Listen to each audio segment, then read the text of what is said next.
حضرت باغ حسین کمال رحمۃ اللہ علیہ فرماتے ہیں کہ فیض کی لہر کٹ کر رہ جائے گی، آپ کو اپنے مرشد سے فیض نہیں ملے گا اگر ادب میں کوئی کمی آ گئی، اطاعت میں کوئی کمی آ گئی، یا پھر عقیدت میں کوئی کمی آ گئی۔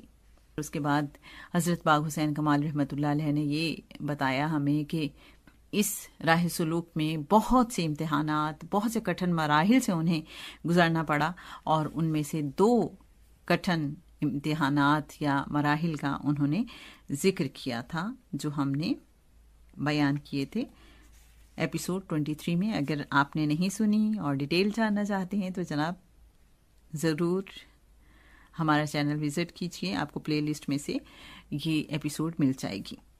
پیج 107 پر کٹھن جو 2 مراحل ہیں ان کو بیان کرنے کے بعد حضرت باغ حسین رحمۃ اللہ علیہ فرماتے ہیں کہ کریم آقا صلی اللہ علیہ وآلہ وسلم کی بارگاہ اقدس میں روحانی طور پر حاضری ہوئی، اور آقا صلی اللہ علیہ وآلہ وسلم نے بڑی کرم نوازی فرمائی، ایسی کرم نوازی فرمائی اور اتنا کچھ عطا کیا کہ پھر ہر مشکل آسان تر ہوتی گئی اور روحانی فتوحات کے دروازے کھلتے چلے گئے۔ تو جناب پیج 107 پر حضرت باغ حسین کمال رحمۃ اللہ علیہ فرماتے ہیں، حضرت جی سے منسلک ہونے سے پہلے اگرچہ عمر کا زیادہ عرصہ غفلت میں گزرا، تاہم کئی بار تنہائی میں امت مسلمہ کی زبوں حالی پر سوچ سوچ کر پریشان ہو جاتا اور آنکھوں سے آنسو رواں ہو جاتے۔ حضور کے ان چند لمحوں میں دل ہی دل میں اللہ تعالیٰ سے امت مسلمہ کے اتحاد و ترقی کی دعا مانگتا رہتا۔ جب نماز کا باقاعدہ آغاز ہوا تو ہر نماز اور ذکر کے بعد پہلی دعا امت مسلمہ کی مغفرت، دوسری اتحاد اسلامی، نفاذ اسلام، غلبہ اسلام، اور تیسری درود شریف میں استقامت کا معمول بن گیا۔ جب سے حضور صلی اللہ علیہ وآلہ وسلم نے مجھے نئی ڈیوٹی عطا فرمائی تھی، میں روضہ اطہر اور بالائی منازل میں حضور صلی اللہ علیہ وآلہ وسلم کی خدمت اقدس میں بارہا امت مسلمہ کی مغفرت، نفاذ اسلام، اتحاد اسلام اور غلبہ اسلام کی دعا کرا چکا تھا۔ مدرسہ بالا واقعے سے چند دنوں کے بعد حسب معمول سحری کے ذکر میں مراقبہ روضہ اطہر کے دوران دربار اقدس میں باریاب ہوا۔ خلفائے راشدین رضی اللہ عنہم، حضرت امام حسن، حضرت امام حسین رضی اللہ عنہما، انبیاء کرام علیہم السلام اور اولیاء کبار رحمۃ اللہ علیہ موجود تھے۔ فقیر حضور صلی اللہ علیہ وآلہ وسلم کے سامنے تھوڑے فاصلے پر 2 زانو بیٹھا درود شریف کا نذرانہ پیش کر رہا تھا کہ اچانک حضور صلی اللہ علیہ وآلہ وسلم نے ارشاد فرمایا، کمال بیٹے، امت مسلمہ کی مغفرت کی دعا کرو۔ میں ایک لمحے کے لیے بوکھلا کر رہ گیا۔ یک لخت نہ جانے کتنے خیالات دماغ میں گھوم گئے، مگر فوراً سنبھلا، اٹھا اور حضور صلی اللہ علیہ وآلہ وسلم کے عین قدموں میں بیٹھ کر درخواست پیش کی، یا رسول اللہ صلی اللہ علیہ وآلہ وسلم، مجھے اپنے نالین مبارک عطا فرمائیے۔ میری اس عجیب و غریب درخواست پر حاضرین جیسے حیران سے رہ گئے۔ بیٹے، جوتوں کو کیا کرو گے؟ حضور صلی اللہ علیہ وآلہ وسلم نے شفقت سے پوچھا۔ میں انہیں دعا کے لیے وسیلہ بناؤں گا۔ آپ صلی اللہ علیہ وآلہ وسلم نے کچھ دیر متأمل رہ کر نالین مبارک مجھے عطا فرما دیے۔ میں نے دونوں مبارک جوتوں کو چوما اور ایک دوسرے میں اڑس کر اپنے سر پر رکھ لیا اور بارگاہ الہی میں دستے دعا بلند کیے، یا اللہ، پہلے میں رات کی تنہائیوں میں آپ سے امت مسلمہ کی مغفرت کی دعا کیا کرتا تھا۔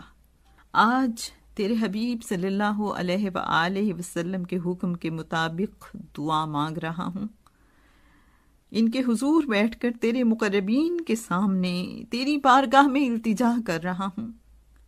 یا اللہ، اپنے فضل و رحمت کے طفیل اور اپنے حبیب سرور کونین صلی اللہ علیہ وآلہ وسلم کے ان جوتوں کے صدقے حضرت آدم علیہ السلام کے پہلے امتی سے لے کر حضور صلی اللہ علیہ وآلہ وسلم کے آخری امتی تک تمام امت مسلمہ کی مغفرت عطا فرمائیے۔ چند ہزار کو بخش دیا۔ جواب ملا، عرض کیا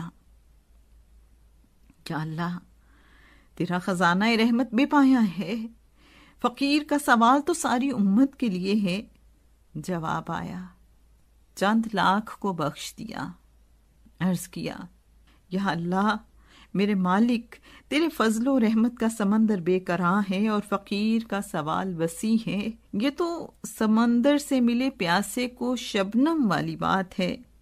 آواز آئی، ساری امت کی مغفرت کرانے کے لیے تمہیں جہنم سے گزرنا پڑے گا۔ مجھے یوں لگا جیسے مالک کو بندے کے اس مکالمے پر زمان و مکان تھم گئے ہوں، پوری کائنات سناٹے میں آ کر گوش پر آواز ہو۔ ایک لمحہ ضائع کیے بغیر عرض کیا، یا اللہ مجھے منظور ہے، سوچ لو کیا کہہ رہے ہو۔ آواز آئی، عرض کیا، میرے اللہ اگر ساری امت کی بخشش کے بدلے میں ایک کمال کو جہنم سے گزرنا پڑے تو یہ بہت سستا سودا ہے۔ آواز آئی، کامیاب ہو گئے، بے حساب کو بخش دیا، اور جو چاہو مانگو۔ مجھ پر رکت آری تھی، رحمت حق جوش میں آ چکی تھی، میری طلب بھی بڑھ گئی۔